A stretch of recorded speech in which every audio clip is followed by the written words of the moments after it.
Samaritan's Purse was the first group here on the ground. We found the refugees, cleared a drop zone, and started dropping food and plastic to these people.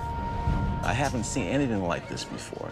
We just had a man who presented. He was unconscious at the time of arrival. Open your eyes, open your eyes. Had he not arrived at this time, within a matter of minutes, he would have died. If I hadn't received my shoebox gift and Christ, I'd probably be in a gang, maybe even dead. And so when I saw this baby who was in cardiac failure, I'm just praying every minute, Lord, please get us to the end of this case with the baby alive. We're so desperately short of supplies, we're so desperately short of people. They're wanting help, they want food, they want water. Everything is overloaded and we would just need some help. And that's why Samaritan's Purse is coming. With Samaritan's Purse, we're working in the war areas, famine areas, disaster areas. We're providing the things that are most important to these people: shelter, water, hygiene, sanitation. It's imperative. We provide physical relief in a spiritual context. That's who we are, that's what we do. Surrounding the refugee crisis with the Somalis coming over into Kenya, we're not just here to provide life-saving relief food, but also more long-term opportunities for the community in an area that has a lot of suffering at the moment. This food is a very good help to this family. These people are experiencing a famine problem, malnutrition. I really appreciate their help because they have rescued the lives of hundreds of people who are to die. We just couldn't believe what's happening, and we didn't know what's going to come after this. How do you rebuild a nation after a catastrophe? Thousands of people were killed. Thousands are missing.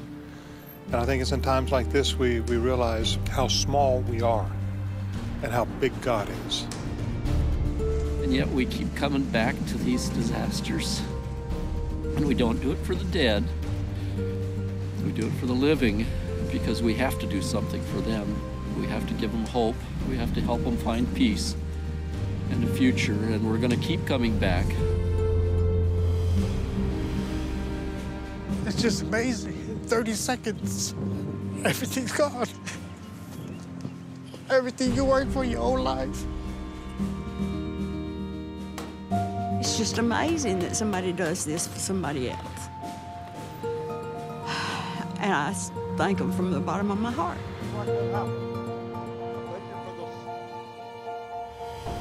The Children's Heart Project is so touching. To take a child and transform its life and to give a child possibility to live. These are children whose families have pretty much given up because they believe their children had a death sentence. To go in there and to fix a human heart, to know earlier that week that that heart was healed spiritually forever is just unbelievable. I feel so blessed to be working with Samaritan's Purse and World Medical Mission. Their focus is on taking the gospel of Jesus Christ to the world. I'm able to really focus on patients, focus on patient care, focus on compassionate care and helping out the patients here. People need to understand the forgiveness of God that's available. They need to understand the fullness of life that's available. We go to the slums of the world, the poorest areas of the world, where kids have never had a gift in their life. They're so excited about finding out what's inside. When they unseal that box, it's like they're breathing the Lord in. The gospel is the power of God. Preach it, proclaim it, shout it. We don't surrender. I don't believe we ever back up.